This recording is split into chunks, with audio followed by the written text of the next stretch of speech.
Hello दोस्तों, मैं उमैर फैज़ी आप सभी का इस्तकबाल करता हूँ आपके अपने चैनल उरूज उर्दू पर, जहाँ अल्फाज जुड़ते हैं, ख़यालात फैलते हैं और इल्म के चराग़ रोशन होते हैं।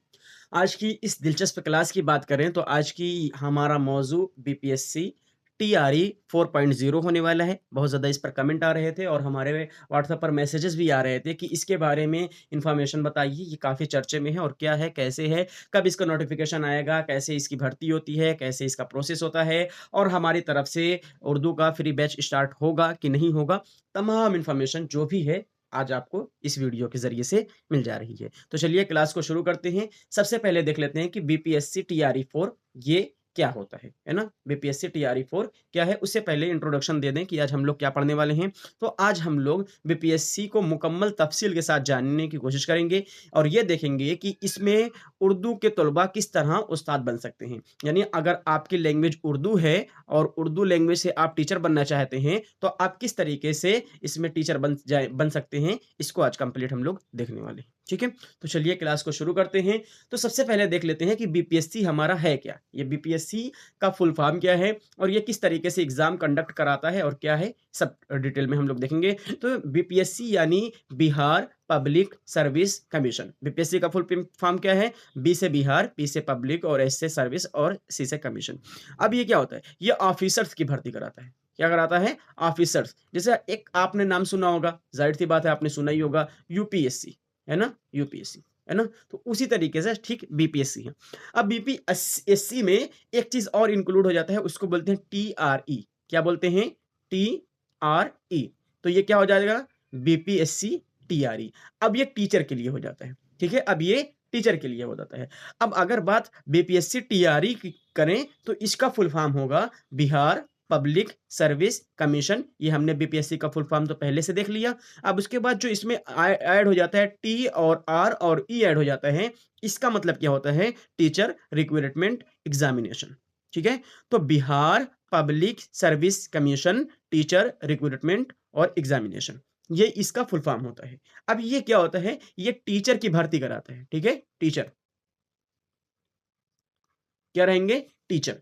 अब टीचर जैसे अब नाम से आप तो जान ही गए होंगे कि ये कहाँ का है, तो ये भाई बिहार का है अपने, ठीक है? बिहार का ये है और बिहार में ही आपको जॉब लगने वाली है। अगर आप इससे ज़रिए से आप आपकी जॉब लगती है, तो इसको बिहार में ही आपको जॉब करनी पड़ेगी, ये बात कन्फर्म है और इसको हिंदी में बिहार लोक सेवा आयोग बोला जाता है, जो बीपीएससी है। क्लियर? यहाँ तक बात क्लियर है आपकी? तो अब हमको पता ये चल गया है कि बीपीएससी का फुल फॉर्म क्या है और बीपीएससी क्या काम करती है और बीपीएससी टीआरई जब लग जाता है तो इसका काम क्या होता है ना? अब देखो जो बीपीएससी टीआरई है वो चर्चे में इस वजह से है क्योंकि ये लगातार कुछ ही दिनों में कई वैकेंसीज लेकर आई है और बड़े-बड़े पैमाने पर वैकेंसीज लाती है और जल्द ही इसकी भर्ती हो जाती है, लोग टीचर जल्दी से बन जाते हैं, ठीक है? तो बीपीएससी टीआरई अब तक एग्ज़ाम जो कंडक्ट कराई है टीआरई 1.0 था, 1.0 जिसको बोलते हैं, है ना? 1.0 था। इसका नोटिफ़िकेशन आया हुआ था 2023 के मई में आया था, मई में आया हुआ था। मई में इसका नोटिफ़िकेशन आया और उसके 2023 में, ठीक है? और 2 महीने में अगस्त में इन्होंने क्या कर दिया था, अगस्त में इन्होंने एग्ज़ाम करवा दिया था, ठीक है? अगस्त में इन्होंने एग्ज़ाम करवा दिया था, उसके बाद 2-3 महीने में ही भर्ती हो गई थी, ठीक है? उसके बाद इन्होंने शुरू किया, अगस्त में हो गया, अब फिर से इन्होंने टीआरई 2.0 लेकर आए। इसका नोटिफ़िकेशन कब आया? अक्टूबर में आया। यानी मई में क्या हुआ था? मई में नोटिफ़िकेशन आया, मई, जून, जुलाई 2 महीने का टाइम लेकर क्या किए? अगस्त में इन्होंने पेपर कराया, ठीक है? अगस्त में पेपर कराया। अब सितंबर छोड़कर ये फिर अक्टूबर में एक लेकर आए। ठीक है? फिर 1 अक्टूबर में आया, ठीक है? अक्टूबर में जो आया वो टीआरई 2.0 था। अब इसका जो अक्टूबर फिर 1 महीने छोड़कर नवंबर को छोड़कर इन्होंने क्या किया? दिसंबर में दिसंबर में इसका पेपर करवाए। यानी 2023 में ये कितनी बार लेकर आए? तो 2 बार लेकर आए वैकेंसी, है ना? एक मई में आई जिसका एग्ज़ाम अगस्त में हुआ था, एक अक्टूबर में आई जिसका दिसंबर में इन्होंने एग्ज़ाम करवा दिया था, ठीक है? अब उसके बाद 2024 जो पिछला साल गया है अभी, है ना? 2024 में नोटिफ़िकेशन आता है फ़रवरी में, कब आता है? फ़रवरी में आता है। अब इसका एग्ज़ाम ये लोग करवाते हैं फ़रवरी, मार्च में ही एग्ज़ाम करवा देते हैं, लेकिन ये वाले में पेपर लीक हो जाता है, जिससे क्या करते हैं ये एग्ज़ाम को रद्द कर देते हैं। फिर इसका एग्ज़ाम करवाते हैं, जुलाई में करवाते हैं, जुलाई में करवाते हैं, ठीक है? इसका एग्ज़ाम कब करवाते हैं? तो जुलाई में करवाते हैं। अब बात ये चल रही थी, हो सकता है अक्टूबर, हो सकता है दिसंबर, ये तक क्या हो जाए, पेपर दूसरा टीआरई जो 4.0 है, वो देखने को मिल जाए। लेकिन अभी तक टीआरई का नोटिफ़िकेशन नहीं आया है। अभी क्या चल रही है? फ़ेब चल रही है, फ़रवरी चल रही है और फ़ेब नहीं, मार्च चल रहा है, मार्च। मार्च चल रहा है। आज मार्च की 2 तारीख हो गई है, अभी इसका नोटिफ़िकेशन नहीं आया है, ठीक है? और नोटिफ़िकेशन जल्द ही हो सकता है देखने को मिल जाए। इस वजह से नोटिफ़िकेशन नहीं आया है क्योंकि हो सकता है एस्टेट की भी तैयारी एस्टेट हो सकता है लेकर आने वाले हों, इस वजह से नहीं लेकर आ रहे हों। लेकिन जल्द ही नोटिफ़िकेशन या तो एस्टेट को देखने को मिलेगा या फिर टीआरई 4.0 को देखने को मिलेगा। क्लियर? अब बात कर लेते हैं हम लोग क्वालिफ़िकेशन इसमें आपकी क्या होनी चाहिए, ठीक है? जो हमारा देखो 4 लेवल पर पहले ये पेपर देख लीजिए, 4 लेवल पर पेपर होता है। पहला पेपर होता है जो कि हम लोग अपनी भाषा में क्या इसको बोलते हैं, पीआरटी बोलते हैं, है ना? पीआरटी यानी जो हमारा प्राइमरी रहता है 1 टू 5th जो होता है ना? 1 टू 5th वाला जो पेपर होता है उसको पीआरटी बोलते हैं। तो 1 टू 5th के लिए जो आपकी क्वालिफ़िकेशन होनी चाहिए, जो क्राइटेरिया है आपका, वो 12th हो आपका, फिर डीएलएड हो, ठीक है? 12th हो, डीएलएड हो या फिर डीएलएड के साथ-साथ आपका क्या होना चाहिए, बीटेट होना चाहिए और सीटेट में से पेपर फर्स्ट कोई भी क्वालिफ़ाइड होना चाहिए। अब बीटेट क्या है? बीटेट बिहार टीचर एलिजिबिलिटी टेस्ट है और उसके बाद एक नाम आपने और सुना होगा, बीटेट तो हो गया बिहार टीचर एलिजिबिलिटी टेस्ट और एसटेट हो गया, एसटेट यानी स्टेट टीचर एलिजिबिलिटी टेस्ट। ये एसटेट भी बिहार में होता है और ये वाला भी क्या होता है, बिहार में होता है। जो बीटेट होता है, वो पेपर फर्स्ट वो जो बीटेट होता है वो पीआरटी यानी 1 टू 5th और 6 टू 8 के लिए पेपर फर्स्ट और पेपर सेकंड होता है। लेकिन जो एस्टेट होता है वो किसके लिए होता है? वो भी पेपर फर्स्ट और पेपर सेकंड में होता है, लेकिन वो पेपर फर्स्ट 9th-10th के लिए रहेगा और paper second 11th and 12th के लिए रहेगा। ठीक है? तो एस्टेट और बीटेट में क्या फ़र्क होता है, ये उम्मीद है आपको समझ में आ गया होगा। अब बात कर लेते हैं इसका जो हमारा क्वालिफ़िकेशन है, वो क्या-क्या है, क्राइटेरिया हमारा क्या है। तो 1 टू 5th के लिए आपका 12th होना चाहिए, डीएलएड होना चाहिए और साथ में या तो बीटेट आपका पेपर फर्स्ट पास हो या फिर सीटेट आपका पेपर फर्स्ट पास हो, तो आप इसके लिए एलिजिबल रहेंगे, ठीक है? 1 टू 5th के लिए। अब उसके बाद आपका 6 टू 8 में आ जाते हैं, तो 6 टू 8 में जैसे ही आ जाएँगे, तो आप डीएलएड से काम नहीं चलेगा, साथ में आपको बीएड ग्रेजुएशन चाहिए, है ना? साथ में ग्रेजुएशन चाहिए। अब या तो यहाँ पर एक छूट दी जाती है कि जो डीएलएड वाले हैं, यानी 1 टू 5th वाले हैं, वो भी इसमें कर सकते हैं। वो भी 6 टू 8 में भर सकते हैं। लेकिन उनका बीटेट या सीटेट पेपर 2 क्लियर होना चाहिए। अगर सिर्फ़ पेपर 1 क्लियर है, तो 1 टू 5th में डाल सकते हैं, ठीक है? अब बीएड वाले की बात कर लें, बीएड अगर है, पेपर 2 सीटेट का पेपर 2 है या बीटेट का पेपर 2 है, तो वो सिर्फ़ और सिर्फ़ 6 टू 8 में दे सकते हैं, ठीक है? सिर्फ़ 6 टू 8 में दे सकते हैं, ठीक है? अभी आप लोगों को लग रहा होगा कि 9th-10th में क्यों नहीं दे सकते, अभी बताते हैं। तो 1 टू 5th के लिए हमने क्या देखा, जो क्राइटेरिया है वो डीएड हो, डीएलएड हो और साथ में बीटेट हो, सीटेट हो, पेपर फर्स्ट पास रहेंगे तो ये दे सकते हैं। अब उसके बाद देखें कि 6 टू 8 में अगर ग्रेजुएशन है उनका, डीएलएड है या फिर बीएड है, उसमें से फिर बीटेट का पेपर सेकंड पास है, सीटेट का पेपर सेकंड पास है, तो आप इसके लिए एलिजिबल हो जाएँगे। इसके लिए आप एलिजिबल हो जाएँगे, ठीक है? अब बात कर लेते हैं हम लोग 9th एंड 10th की। किसकी बात कर लेते हैं? 9th एंड 10th की बात कर लेते हैं। क्लास 9 और 10th में अगर आप पढ़ाना चाहते हैं, तो उसके लिए आपका क्या क्वालिफ़िकेशन होनी चाहिए? तो ग्रेजुएशन होना चाहिए, प्लस ग्रेजुएशन के साथ बीएड होना चाहिए, जो कि हमने 6 टू 8 में भी देख लिया था, है ना? 6 टू 8 में डीएड को भी दिया हुआ है, यानी डीएलएड को दिया हुआ है। तो इसको सिर्फ़ 6 टू 8 तक ही रखा गया है, डीएलएड को 9 टू 10th में नहीं रखा गया है, ठीक है? तो डीएलएड को खत्म कर देंगे, तो यहाँ पर आ जाएगा कि 9 टू 10th में आपको ग्रेजुएशन होना चाहिए, प्लस बीएड होना चाहिए, प्लस एस्टेट। यहाँ पर सीटेट काम नहीं चलेगा। अब बता दे रहे हैं, यहाँ पर क्लियर कर दे रहे हैं कि सीटेट अगर आप ये सोच रहे हैं कि सीटेट आपका है, आप 9 टू 10th में आप एलिजिबल हैं, तो सीटेट में आप 9 टू 10th में बिहार में एलिजिबल नहीं है। बिहार में आप एलिजिबल नहीं है। बिहार के लिए आपको क्या करना पड़ेगा? 9 टू 10th के लिए आपको एस्टेट का पेपर फर्स्ट क्लियर करना पड़ेगा। ठीक है? स्टेट का पेपर फर्स्ट याद रखिए, क्योंकि 9th-10th में ज़्यादा ये होता है कि पेपर 2 होता है ना? पेपर 2 को क्वालिफ़िकेशन माँगनी आती है। पेपर 2 का क्वालिफ़िकेशन तब माना जाएगा जब वो सीटेट की बात कर रहा हो, और सीटेट कोई अलाउ नहीं किया हुआ है, पेपर फर्स्ट स्टेट का माँगा हुआ है, ठीक है? तो ये जान लीजिए कि पेपर फर्स्ट जो रहेगा, स्टेट का जब क्लियर रहेगा, तब आप 9 और 10th को दे सकते हैं। वहीं पर अगर उसकी बात कर ले रहे हैं 11th एंड 12th की पीजी की बात कर ले रहे हैं, तो इसमें आपको एक पीजी होनी चाहिए, यानी पोस्ट ग्रेजुएट डिग्री होनी चाहिए, जिसको मास्टर डिग्री भी बोलते हैं। ग्रेजुएशन आपका होना चाहिए, ग्रेजुएशन यानी एमए होना, बीए होना चाहिए, है बीए, या कोई भी इससे रिलेटेड जो डिग्री होती है, एमए, फिर आपका साथ में बीएड भी होना चाहिए, और एस्टेट का पेपर सेकंड आपका क्वालिफिकेशन होना चाहिए, ठीक है? तो graduation, master degree, BEd, STET का पेपर सेकंड। 9 टू 10th में यानी टीजीटी में graduation, BEd, STET paper 1। 6 to 8 में ग्रेजुएशन, डीएड या बीएड, बीटेड का पेपर 2 या सीटेड का पेपर 2। 1 टू 5th में 12th के बाद डीएलएड, बीटेड का पेपर फर्स्ट या सीटेड का पेपर फर्स्ट। ये हो गई हमारा पूरा स्ट्रक्चर, पूरा क्वालिफिकेशन क्राइटेरिया आपका क्या होना चाहिए। आप इसका स्क्रीनशॉट ले सकते हैं और देख सकते हैं। और साथ में एक चीज बहुत ज्यादा मैटर करती है कि एज क्या होनी चाहिए। तो मिनिमम एज आपकी होगी 18 साल, यानी कम से कम 18 साल के आप हों 1 टू 5th के लिए आप अगर अप्लाई कर रहे हैं, और ज्यादा से ज्यादा आपका 37 साल। अब ये चीज किसके लिए बताई जा रही है, तो ओपन वालों के लिए, ओपन के लिए, यानी जनरल से जो रहेंगे, है ना, जनरल से जो रहेंगे उनके लिए सिर्फ बताई जा रही है। और जो रिजर्वेशन कैटेगरी से आ रहे हैं, जब नोटिफिकेशन आएगा तो उसमें रिजर्वेशन कैटेगरी को बता दिया जाएगा कि कितने को कितना रिजर्वेशन दिया जा रहा है, ठीक है? तो ये ओपन के लिए बताया जा रहा है कि कम से कम आपको 18 साल होना चाहिए और ज्यादा से ज्यादा 37 साल। अगर आप 6 टू 8 के लिए अप्लाई कर रहे हैं, तो 6 टू 8 के लिए आपका मिनिमम जो क्राइटेरिया होनी चाहिए एज की, वो 21 साल होनी चाहिए और ज्यादा से ज्यादा 47 साल, ठीक है? और 9-10th के लिए अगर बात कर रहे हैं, तो 21 से 37, और यही चीज़ 11 एंड 12th के रहेगा, कम से कम ये 21 होनी चाहिए और ज़्यादा से ज़्यादा 37 साल होनी चाहिए। ये बार-बार बोल रहे हैं कि रिज़र्वेशन के लिए अगर आप हैं, आप कोई भी ऐसा रिज़र्वेशन कैटेगरी से बिलॉन्ग करते हैं, है ना? तो उसमें से 5 साल, 2 साल महिलाओं के लिए इस तरीके से दिया जाता है, तो नोटिफ़िकेशन आने के बाद वो क्लियर हो जाएगा। ऐसे यहाँ पर बताना उचित नहीं रहेगा, ठीक है?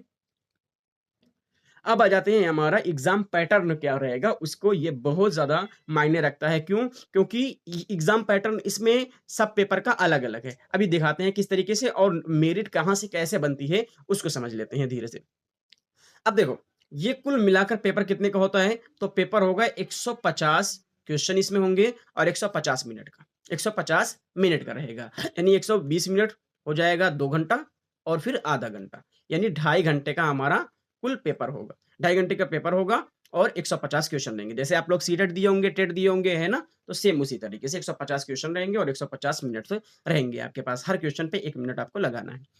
अब 150 क्वेश्चन को 2 भागों में डिवाइड किया जाता है। पहले नंबर पर रखा जाता है 30 नंबर को, दूसरे नंबर पर रखा जाता है 120 नंबर को।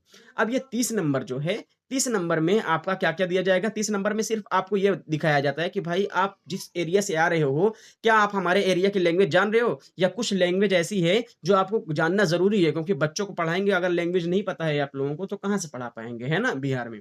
तो आपके लिए कुछ चीज़ें इम्पोर्टेंट है लैंग्वेज को जानना। आप लैंग्वेज में हिंदी ले सकते हैं, उर्दू ले सकते हैं, बांग्ला ले सकते हैं, है ना?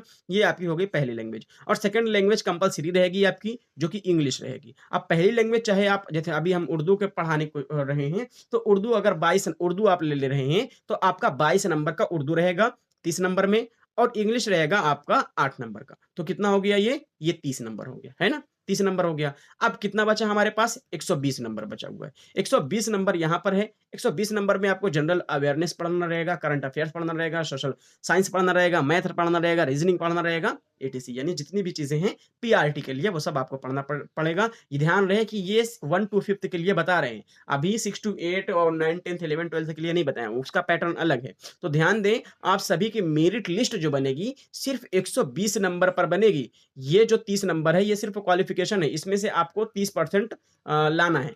आप ये जान लीजिए कि 30 में से कम आपको 15 नंबर लेकर आना है, ठीक है? 30 में से 15 नंबर लेकर आएँगे, तभी आप यहाँ पर जाएँगे। अगर यहाँ पे 30 में से आप 2 नंबर लेकर आए हुए हैं, तो आपका पेपर यहीं से खत्म कर दिया जाएगा, आपका पेपर आगे चेक नहीं होगा। 120 नंबर ये जो रहेगा, 120 नंबर में आपकी क्या बनेगी, 120 नंबर में अगर आप 119 नंबर पाए हुए हैं, तो आपकी हो सकता है नौकरी लग जाए। आप 115 नंबर पाए हुए हैं, नौकरी लग जाए, मेरिट जबकि बहुत कम-कम जा रही है ना? शुरुआत में तो 67 गई थी 79 गई थी मेरिट, 92 इस तरीके से मेरिट जा रही है, तो आप ये जो मेरिट जाती है 120 नंबर में जाती है, 150 नंबर में नहीं जाती है, ये ध्यान रखिएगा, ठीक है? अब आ जाते हैं हम लोग, ये तो 1 टू 5th की बात हो गई, अब आ जाते हैं 6 टू 8 की बात कर लेते हैं। 6 टू 8 में 3 तरह से पेपर को डिवाइड किया जाता है। 6 टू 8 में सेम चीज़ है, 150 क्वेश्चन रहेंगे, 150 मिनट रहेंगे, यानी 150 क्वेश्चन रहेंगे और 2.5 घंटे का आपके पास समय रहेगा। ये आपको सेम रहेगा। अब आ जाते हैं कि इसके नंबर को जो डिवाइड किया गया है वो 3 पार्ट में। पार्ट 1 रहेगा 30 नंबर में, पार्ट 2 रहेगा 40 नंबर में और पार्ट 3 रहेगा आपका 80 नंबर में, ठीक है? अब ये 30 नंबर जो हम लोग पहले ही समझ चुके हैं, हिंदी, उर्दू, बांग्ला 22 नंबर का, 8 नंबर का इंग्लिश, ये तो पहले वाला पीआरटी वाला ही रहेगा। लेकिन ये जो 40 नंबर जो हम लोग यहाँ पर पीआरटी के बारे में पढ़े हुए हैं ना, 120 नंबर में ये सब चीज़ें पढ़ने रहेगी। यही सेम चीज़ आपको 40 नंबर में यहाँ पर देखने को मिलेगी। 6 टू 8 के लिए, 9 टू 10th के लिए, 11th एंड 12th के लिए। तीनों का पैटर्न सेम रहेगा, तीनों का सिलेबस ऑलमोस्ट सेम रहता है, सिर्फ़ क्वेश्चन पूछने का अंदाज़ बदल जाता है और पूरा पैटर्न, पूरा सिलेबस सब सेम रहेगा, ठीक है? तो जो हम लोग यहाँ पर पढ़ेंगे 120 नंबर में, वही चीज़ यहाँ पर हम लोगों को 40 नंबर को ही देखने को मिलेगी, ठीक है? तो अब जब 6 टू 8 में आ जाते हैं, तो हमारा सब्जेक्ट स्पेसिफिक हो जाता है ना? कि हम किस सब्जेक्ट से लगने वाले हैं, तो यहाँ पर हम लोग उर्दू की बात कर रहे हैं। तो आपका उर्दू जो रहेगा वो 80 नंबर का रहेगा, है ना? तो पहले नंबर पर 30 नंबर में आपको लैंग्वेज देखने को मिलेगा, 40 नंबर में आपको जीके, जीएस देखने को मिलेगा और 80 नंबर में आपका सब्जेक्ट देखने को मिलेगा। जैसे हम बात कर ले रहे हैं, जैसे उर्दू रहेगा, आपका इंग्लिश रहेगा, हिंदी रहेगा, ये सब के सब क्या हो जाएँगे, आपके सब्जेक्ट देखने को मिलेंगे। तो ध्यान रहे कि यहाँ पर भी वही चीज़ आपको की जा रही है कि ये 40 नंबर और ये 80 नंबर, ये मिलाकर 120 नंबर बना रहे हैं। यही 120 नंबर में आप 119 पाइए, 115 पाइए, 92 पाइए, 100 पाइए, इसी में से आपकी मेरिट बनेगी। ये 30 नंबर सिर्फ़ क्वालिफ़िकेशन के लिए रहता है, इसको जोड़ा नहीं जाता। क्लियर? क्लियर है? अब आगे बढ़ जाते हैं रिज़ल्ट की बात कर लेते हैं। यानी रिज़ल्ट किस तरीके से आ रहा है इसमें, उसकी बात कर लेते हैं। तो बीपीएससी टीआरई 4 की बात की टीआरई 1 की बात की जाए, तो इसमें बहुत लो रिज़ल्ट और बहुत कम मेरिट गई हुई थी, ठीक है? क्योंकि एक्सपेक्टेड नहीं था कि इतने कम लोग उसमें भरेंगे। ये जान लो 1 सीट पर सिर्फ़ 2 लोग फाइट कर रहे थे, है ना? एक सीट पर 2 लोग फाइट कर रहे हैं, तो आराम से कम मेरिट में लोगों का सिलेक्शन हो गया था, ठीक है? उसके बाद जो टीआरई 4 में जिनका सिलेक्शन नहीं हुआ था, वो जब टीआरई 1 में जिसका सिलेक्शन नहीं हुआ था, टीआरई 2 आई जब ना, वो और भरे। फिर सिलेक्शन यानी रिज़ल्ट का लेवल हाई हो गया, मेरिट हाई हुआ। फिर क्या हो गया, 3 में थोड़ा-सा किसी-किसी जैसे 1 टू 5th में, है ना? और उसमें गिरावट थोड़ा बहुत देखने को मिली, लेकिन ये हुआ कि टीआरई 2 का जो था, वो लोग कॉम्पिटिशन हाई ज़रूर बनाए हुए थे टीआरई 3 में, है ना? अब जो टीआरई 4 आ रहा है, उसमें कॉम्पिटिशन और हाई हाई होगा और अगर टीआरई 5 आया, तो उसमें आपको और ज़्यादा कॉम्पिटिशन देखने को मिलने वाला है। क्यों? क्योंकि बीएड और यहाँ पर अगर एस्टेट करा दे रहे हैं तो फिर बहुत लोग अब की बार फिर से एस्टेट के लिए क्वालीफाई हो जाएँगे, है ना? और कितने लोगों का 2 साल में कितने लोगों का बीएड भी कंप्लीट हो गया होगा। तो अगर आप 6 टू 8 से 6 से लेकर 12th तक की तैयारी कर रहे हैं, तो ये जान लीजिए एस्टेट, सीटेट का भी अब की बार अच्छा खासा रिज़ल्ट आया है, पेपर 2 में क्वालीफाइड हुए हैं बहुत लोग, है ना? और यानी 6 टू 8 के लिए भी आपका क्या होगा, हाई रहेगा कॉम्पिटिशन। 9 टू 10th के लिए अगर एस्टेट करा दिया जा रहा है तो हाई हो जाएगा, अगर टीआरई 4 में एस्टेट नहीं कराया जा रहा है तो फिर वही लोग रहेंगे जो टीआरई 3 और 2 1 में रहेंगे, है ना? और उसके पहले जो भर नहीं पाए थे या जो लोग जिस भी वजह से नहीं भर पाए थे, सिर्फ उतने लोग रहेंगे, नए लोग इंक्लूड नहीं होंगे। अगर नए एस्टेट हो जा रहा है तो कंपटीशन और ज़्यादा हाई हो जाएगा और सीटेट का कंपटीशन 6 टू 8 के लिए हाई रहेगा, ये जान लीजिए। और 1 टू 5th में हमेशा कंपटीशन रहता ही है। तो ये हो गया रिजल्ट। अब बात कर लेते हैं हमारा कि उर्दू का सिलेबस हमने यहाँ पर डिस्कशन नहीं किया, है ना? यहाँ पर उर्दू का सिलेबस सिर्फ़ 40 नंबर वाला बता दिए और यहाँ पर 120 नंबर का बता दिए। उर्दू का सिलेबस में टाइम लगेगा, वीडियो ऑलरेडी 19 मिनट की हो चुकी है। इस वजह से उर्दू का सिलेबस इसमें डिस्कशन नहीं किया गया उर्दू सिलेबस का। लेकिन अगर आप चाहते हैं कि उर्दू सिलेबस कंप्लीट बताया जाए, तो नीचे कमेंट कीजिए, उर्दू सिलेबस आपको कंप्लीट बता दिया जाएगा। और अगर आप तैयारी करना चाहते हैं सच में, तो हमारी जानिब से नेट का भी हम लोग फ्री पढ़ाए, सीटेट भी हम लोग फ्री पढ़ा रहे हैं। एक एक बैच पढ़ा चुके, लगभग 90 प्लस लोग हमारी तरफ से क्या हो गए, क्वालिफ़ाइड किए थे सीटेट में, पेपर 2 पेपर फर्स्ट मिलाकर। और फिर टेट पढ़ाए, महाटेट और टेट पढ़ा रहे हैं हम। ये सब सब चीज़ फ्री में पढ़ा रहे हैं। सब चीज़ फ्री में पढ़ाए। तो ये ब बीपीएससी फ्री में पढ़ाना हमारे लिए कोई बहुत बड़ी बात नहीं है, सिर्फ़ इतना होना चाहिए कि बच्चे होने चाहिए। बच्चे जुड़ने चाहिए, तो बीपीएससी का उर्दू का फ्री बैच बहुत जल्द नोट्स हमने बनाना शुरू कर दी है, क्योंकि रमज़ान आ गया है और इसमें क्लासेस हो नहीं रही हैं, तो टाइम मिल रहा है, नोट्स बना रहे हैं। अगर आप चाहते हैं तो जल्द से जल्द इसकी क्लास, इसका सिलेबस कंप्लीट करा देंगे और जल्द ही शुरू कर दीजिए अपनी तैयारी को। और सिलेबस कंप्लीट कराना इतना आसान भी नहीं है, लेकिन ये है कि 3 से 4 महीना अगर टाइम मिल जा रहा है, तो आराम से हम लोग क्या कर सकते हैं, सिलेबस को कंप्लीट कर सकते हैं। और ज़ाहिर-सी बात है, अभी कोई नोटिफ़िकेशन नहीं आया, नोटिफ़िकेशन आने के बाद कम से कम 1 से डेढ़ महीना, लगभग 2 महीने का मान लो, 2 महीना लग जाएगा। मेहनत करेंगे तो कंप्लीट तैयारी तैयारी हो जाएगी आराम से। और अगर स्टेट आ जा रहा है, तब तो और अच्छा है, आपकी ये जो बीपीएससी टीआरई 4.0 है, इसकी आराम से हम लोग क्या कर सकते हैं, तैयारी कर सकते हैं, है ना? तो लेकिन स्टेट आने के बाद कॉम्पिटिशन हाई हो जाएगा, ये तो लिखी बात है। तो अगर आप चाहते हैं कि उर्दू का फ्री बैच आए, तो ज़रूर बताइए। इसके लिए आपको क्या करना पड़ेगा, एक चीज़ जान लीजिए कि आपका एक ग्रुप बनाया गया है, व्हाट्सएप ग्रुप, ठीक है? व्हाट्सएप ग्रुप बनाया गया है।